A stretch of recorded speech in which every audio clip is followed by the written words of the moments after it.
নাহিদ রানা মন খারাপ করতেই পারেন। তার সামনে সুযোগ ছিল বাংলাদেশের হয়ে ইতিহাস গড়ার। বাংলাদেশি পেসারদের মধ্যে সর্বোচ্চ বোলিং ফিগারটা নিজের নামের পাশে করে নেয়ার, কিন্তু পাকিস্তানের যে ব্যাটিং ধস, এই ব্যাটিং ধসটাই নাহিদ রানার সেই স্বপ্নে গুড়ে বালি ঢেলেছে।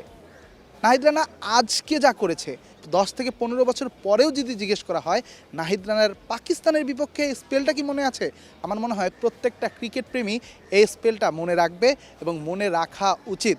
আজকে বাংলাদেশ যেভাবে খেলেছে, বাংলাদেশ পুরো দলের বোলিং ইউনিট যেভাবে খেলেছে, এর পুরো কৃতিত্ব আসলে নাহিদ রানাকে দিতে হবে। তার সামনে পাকিস্তানি ব্যাটাররা দাঁড়াতেই পারেনি, তাসের ঘরের মতো আসলে গুড়িয়ে পড়েছে। আমি যদি পাক ব্যাটারদের কথা বলি, দুজন অনভিজ্ঞ ব্যাটার সাদাকাত আর শামিল হোসেনকে প্রথমে তুলে নিয়েছেন। তারপরের তিনজন যে অভিজ্ঞ ব্যাটার রয়েছে, সালমান আলী আঘা, মোহাম্মদ রিজওয়ান এবং শাহিদজাদা ফারহান, এমন তিনজন বিশ্ববরেণ্য ক্রিকেটারকে তিনি নিজের পকেটে পুরে নিয়েছেন এবং তার সামনে আসলে তারা দাঁড়াতেই পারেনি।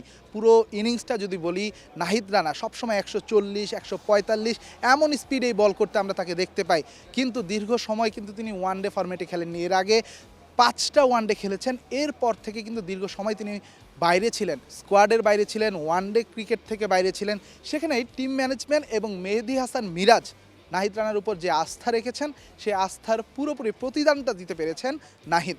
আজকের এই ম্যাচে অন্যান্য বোলারদের যদি কথা বলি, অন্যান্য বোলারদের মধ্যে মেহেদী হাসান মিরাজ ক্যাপ্টেন দীর্ঘ সময় পর আসলে বোলিংয়ে নিজের ম্যাজিক্যাল যে ফিগার, সেই ফিগারটা দেখাতে পেরেছেন।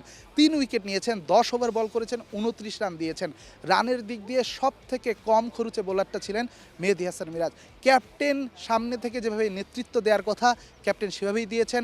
মাঠের যে ফিল্ডিং সেট আপ থেকে শুরু করে বোলিং কীভাবে সাফল করবে, সেটাও তিনি ঠিকঠাক করেছেন। বাংলাদেশের অন্যান্য 2 পেসার রয়েছে, তাসকিন আহমেদ, মুস্তাফিজুর রহমান, দুজনেই একটি করে উইকেট পেয়েছেন।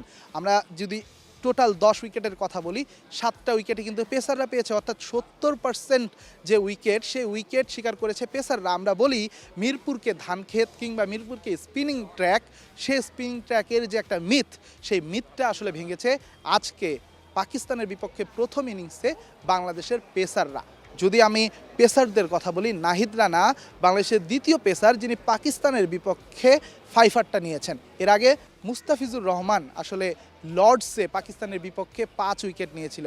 তবে নাহিদ রানাকে নিয়ে স্পেশালি বলতেই হয়, নাহিদ রানার এই স্পেলটা বাংলাদেশ মনে রাখবে আরও দীর্ঘ সময়। মিরপুর শেরেবাংলা স্টেডিয়াম থেকে রেদওয়ান শাওন, স্টার নিউজ, ঢাকা।